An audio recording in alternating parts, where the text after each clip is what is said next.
미국 고배당 커버드콜 ETF에서 받는 달러 배당금을 원화로 환전해 올해도 퇴직연금 IRP에 300만원 납입 완료했습니다.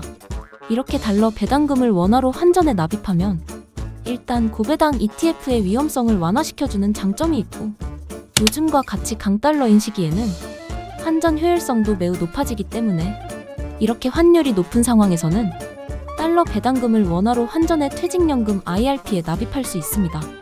미국 고배당 ETF에 투자하면서 작년부터 달러 배당금을 원화로 환전하면서 연금저축과 퇴직연금 계좌에 납입하고 있는데, 이런 방식으로 납입했을 때의 가장 큰 장점은 일단 세액공제 혜택을 받을 수 있다는 점입니다.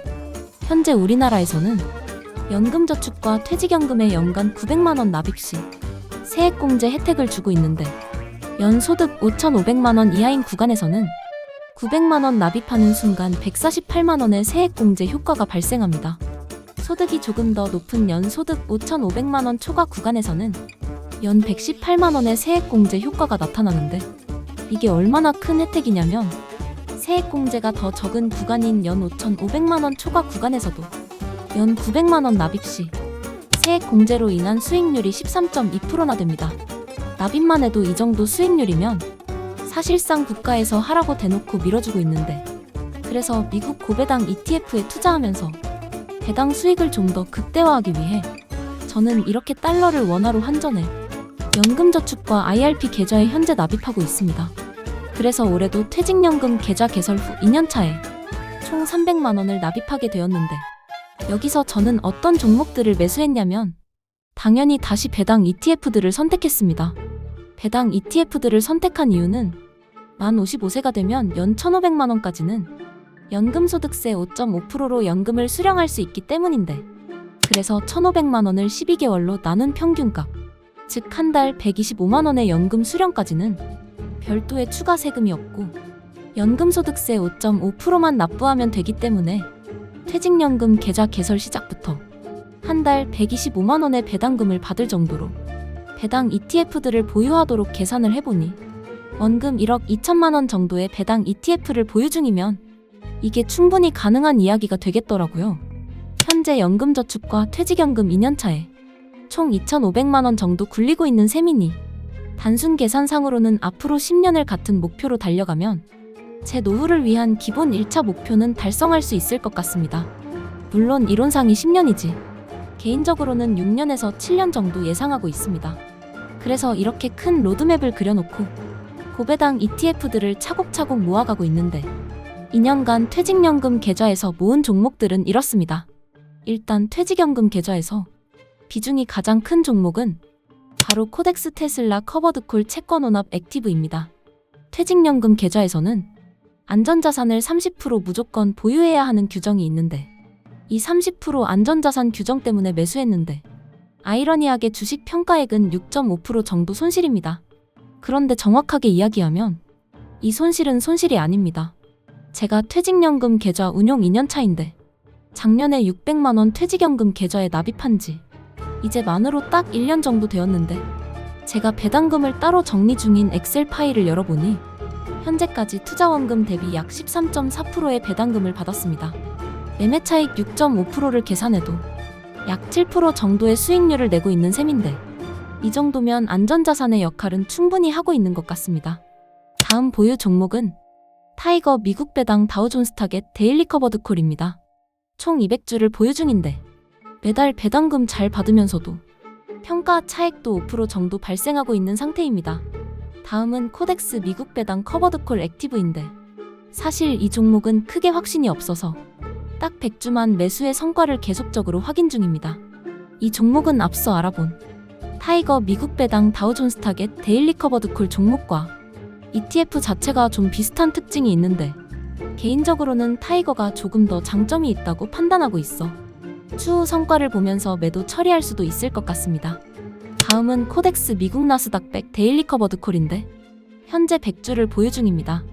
연금저축 계좌에서 비슷한 종목인 타이거 미국 나스닥100 타겟 데일리 커버드콜을 200주 보유 중인데, 사실 조금 더 담고 싶기는 한데 이 종목이 환해지 종목은 아니기 때문에 현재 미국 주식시장의 상승과 높은 환율 때문에 비중 있게 들어가는 것보다는 소량 매수 후 추후 타이밍 봐서 대량 진입할 생각으로 정찰 중입니다. 마지막 종목은 타이거 미국 S&P 500 타겟 데일리 커버드 콜로 현재 132주 보유 중입니다.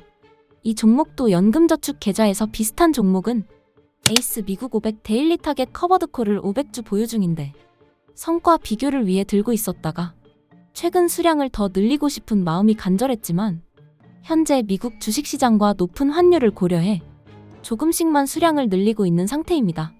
이렇게 퇴직연금 IRP 계좌에서도 저는 고배당 ETF들을 계속적으로 매수 중인데 현재 주식 평가액은 약 1,000만 원이 넘는 상태이며 매달 배당금은 9만 원대로 받게 될 것 같습니다. 약 1% 정도의 월 배당률을 기대하고 포트폴리오를 구성했는데 현재 연금저축과 퇴직연금 계좌를 합하면 주식 평가액 2,500만 원 정도인데 두 개 계좌의 배당금을 합산하면 현재 매달 25만 원 이상 배당금이 발생하고 있기 때문에 투자원금 대비 월 1% 이상의 배당금 조건을 충족하게 되기 때문에 이런 방식으로 고배당 ETF를 1억 2천만 원까지 모으게 된다면 연 1,500만 원 이하에서만 적용되는 5.5%의 연금소득세 적용 후 55세부터 연금소득을 기대할 수 있을 것 같습니다. 그럼 연금저축과 퇴직연금 계좌에서 1억 2천만 원의 배당 ETF를 모은 후에는 어떻게 하느냐? 그 후의 선택지는 당연히 지수 투자 위주로 진행할 예정입니다. 특히 S&P 500을 추종하는 국내 ETF들인 이런 종목들이나 나스닥을 추종하는 국내의 이런 종목들을 모을 예정입니다. 물론 그때는 매년 납입하는 900만 원과 함께 매달 연금저축과 퇴직연금 계좌에서 발생하는 배당금을 합해 S&P 500과 나스닥 관련 ETF를 집중적으로 모을 예정인데 연금저축과 퇴직연금 계좌는 목적 자체가 노후 자금을 위한 계좌에 해당하기 때문에 이렇게 큰 관점에서 자신만의 포트폴리오 전략을 세우는 것이 유리합니다. 또한 연금저축과 퇴직연금 계좌에서도 이렇게 배당 ETF들을 혼합해 포트폴리오를 구성하지 않는다면 결국 내가 보유한 자산을 매도하면서 연금을 수령해야 하는 일이 벌어질 수밖에 없기 때문에 고배당 ETF가 부담스러운 분들이라면 안정적일수록 배당률이 떨어지는 점이 있기는 하지만 노후 자금의 일부는 반드시 배당주를 일정 비율 이상은 보유하면서 계획을 세우는 것이 효과적일 수 있습니다. 오늘은 미국 고배당 ETF를 활용해 2년차 퇴직연금 계좌에 300만 원 납입 완료 영상이었는데 영상 보시면서 궁금한 점이 있으셨다면 댓글로 남겨주시면 답변 드리도록 하겠습니다. 오늘 준비한 내용은 여기까지입니다. 끝까지 시청해주셔서 감사합니다. 곧 다음 영상으로 찾아뵙도록 하겠습니다. 감사합니다.